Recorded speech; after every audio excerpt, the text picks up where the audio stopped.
विमल पोलो जुबा केसरी, हर पल मनाओ केसरी त्योहार। नमस्कार, आप देख रहे हैं राष्ट्र की बात। मैं हूं मानक गुप्ता। आपको पता ही है संसद में कल क्या हंगामा हुआ। राहुल गांधी ने अमित शाह के भाषण के दौरान उन्हें लाइव टीवी पर चैलेंज दे दिया। अमित शाह ने कहा, आपके हिसाब से अपना भाषण नहीं दूंगा, पर हां, यह वादा है कि आपके हर आरोप का, हर सवाल का जवाब देकर जाऊंगा। अमित शाह का भाषण पूरा होने से पहले ही विपक्ष संसद से वॉकआउट कर गया। उसके बाद भी बयानों का सिलसिला थमा नहीं है। दोनों तरफ से तीर चलाए जा रहे हैं। राहुल गांधी ने आज भी कहा, अमित शाह कांप रहे थे। अमित शाह ने एक भी सवाल का जवाब नहीं दिया, वो डर गए थे। मेरी प्रेस कॉन्फ्रेंस का एक भी मुद्दा उन्होंने एड्रेस नहीं किया। आपको डिटेल में थोड़ी देर में बताऊंगा कि कैसे चुनाव आयोग ने एसआईआर के लिए अपनी डेडलाइन बदल दी है, लेकिन उससे पहले आज राहुल गांधी ने कैसे अमित शाह पर निशाना लगाया, जरा वो देखिए। राहुल गांधी कहते हैं, कल अमित शाह ने गलत भाषा प्रयोग की अपने भाषण में। ये राहुल गांधी कहते हैं, अमित शाह जी के हाथ कल कांप रहे थे। अमित शाह जी मानसिक तनाव में थे। पूरे देश ने अमित शाह को देखा, उन्होंने एक भी सवाल का जवाब नहीं दिया। मैंने तो कहा था, चैलेंज दिया था, आ जाइए मैदान में, संसद में चर्चा करते हैं, लेकिन किसी सवाल का जवाब नहीं दिया। आप समझ ही गए होंगे राहुल गांधी कि अमित शाह ने गलत शब्द, गलत भाषा का इस्तेमाल किया। किस भाषा, किस शब्द का जिक्र कर रहे थे, थोड़ी देर में आपको वो भी बताऊंगा। पहले सुनिए राहुल गांधी क्या बोले। कल अमित शाह जी गलत लैंग्वेज यूज कर दी, हाथ कांप रहे थे, आपने ये तो सब देखा होगा। गलत लैंग्वेज यूज की, मेंटली बहुत प्रेशर में है, दबाव में है। वो देखा कल पार्लियामेंट में, पूरे देश ने देखा। और जो मैंने बातें बोली हैं उसके बारे में उन्होंने कोई बात तो नहीं बोली, प्रूफ नहीं दिया। हमने पब्लिकली प्रेस कॉन्फ्रेंसेस में कहा है, मैंने डायरेक्टली चैलेंज किया उनको कि आ जाइए मैदान में, आ जाइए पार्लियामेंट में डिस्कस करते हैं, मेरे प्रेस कॉन्फ्रेंसेस को डिस्कस करते हैं। कोई जवाब नहीं मिला। अमित शाह का भाषण वैसे कल काफी हंगामेदार रहा, खूब एक्शन हुआ। अमित शाह ने जाहिर है तथ्य भी पेश किए, इतिहास भी बताया, कांग्रेस पार्टी पर तमाम तरह के आरोप भी लगाए, उन्हें इतिहास याद दिलाया। लेकिन जाहिर है एक शब्द उनके मुंह से ऐसा निकल गया जिस पर उन्हें भी खुद पछतावा हुआ। उन्होंने वो शब्द वापस भी लिया, लेकिन कांग्रेस पार्टी उसी शब्द पर उनको घेर रही है। मैंने अमित शाह के उस लंबे चौड़े भाषण में से कुछ छोटे छोटे हिस्से निकाले हैं, जरा आप वो सुनिए पहले। उसमें वो शब्द भी है जिस पर कांग्रेस को आपत्ति है, जरा सुनिए। इनका जो भाषण तैयार करते हैं वो भी ठीक से नहीं करते, रिसर्च नहीं करते। अब चुनाव आयोग ने तो निर्णय कर दिया, मगर मैं भी साहब थोड़ा ज्यादा सोचता हूं। तो मैंने सोचा, साला ये चुनाव आयोग कहता है कुछ नहीं हो रहा है, कुछ नहीं हो रहा है, तो ये लोग आरोप क्यों लगाए?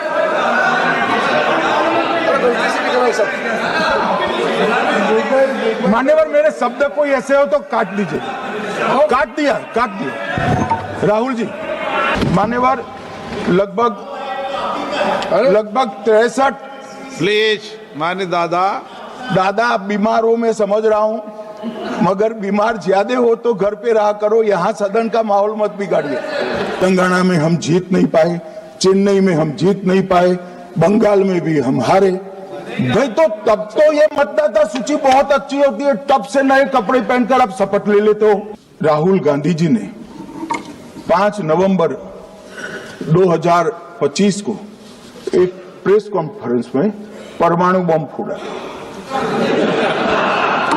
मेरा भाषण समाप्त हो जाए, अरे सुनिए ना भाई, सुनो ना। दो बड़े बोलते हैं तब बीच में नहीं बोलते। मान्यवर, Let us have a debate on my press conference. Let us go. Let us have very good idea. Let us have a debate on my press conference. Amit Shah ji, I challenge you to have a debate on the 3 press conferences. आपकी मुंसफी से संसद नहीं चलेगी। मेरे यहाँ बोलने का क्रम मैं तय करूंगा, इस तरह से नहीं चलेगी संसद। मान्यवर, उनको धैर्य रखना चाहिए, मेरा जवाब सुनने का। मैं तो बात कर रहा था घुसपैठियों को देश के बाहर निकालने की। अब ये तो देखिए साहब, चुनाव की चोरी बंद हुई है, इसलिए पेट में दर्द हो रहा है। अब इतनी सादी समझ नहीं है सब। मैं क्या कर सकता हूँ सर? सब समझ के कोई इंजेक्शन नहीं होते जो भड़ाम से दे दिया। इतने सारे वकीलों को राज्यसभा दे रखी है, भगवान जाने क्या करते हैं सर। अपने नेता को ब्रीफ भी नहीं करते। गृह मंत्री जी एक बात का जवाब दे रहे हैं, ये भाग गए, डर गए, सुन भी नहीं सकते ये। तो देखा आपने, अमित शाह ने चुटकी भी कितनी बार ली कांग्रेस पार्टी पर और बाकी कुछ विपक्षी सांसदों पर भी, जो बीच में उनके भाषण में बोलने की कोशिश कर रहे थे। और कल ही इत्तेफाक देखिए, पीएमओ में अमित शाह, नरेंद्र मोदी और राहुल गांधी की एक बैठक भी हुई। आपको पता ही है कि chief information officer, chief vigilance commissioner, इनको चुनने के लिए जो कमिटी है उसमें ये तीनों लोग हैं। अब इस बैठक में भी खूब हंगामा हुआ। हंगामा मतलब शोर शराबा नहीं हुआ, लेकिन जो सहमति की उम्मीद देश करता है वो नहीं हुआ।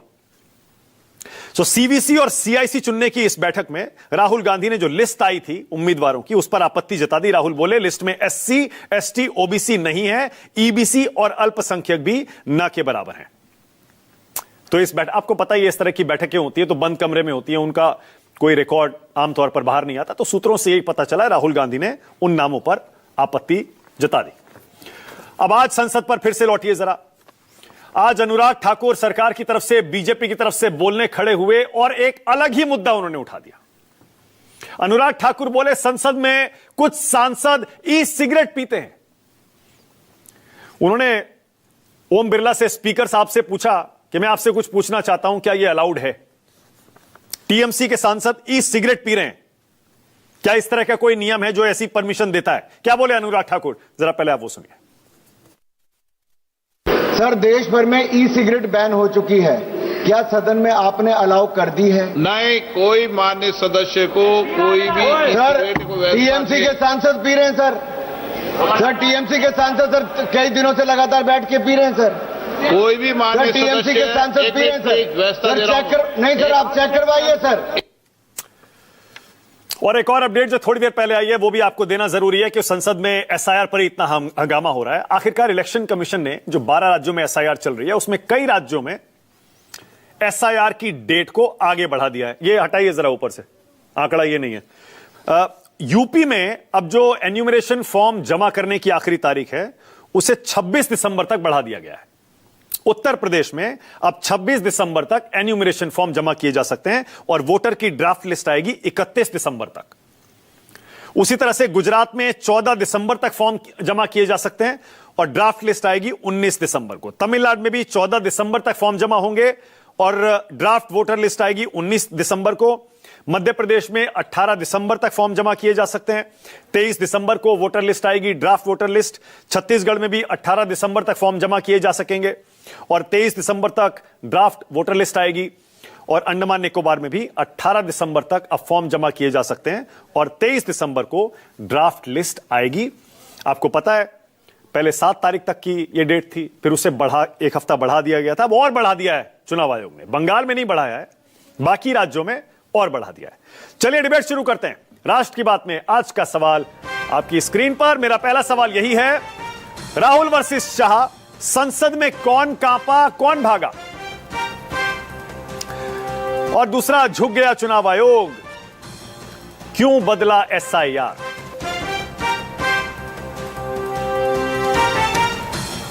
आज राष्ट्र की बात में मेरे साथ बीजेपी से के शर्मा, कांग्रेस से सुरेंद्र राजपूत, समाजवादी पार्टी से अनुराग भदौरिया। सबको स्क्रीन पर लाइए जल्दी से।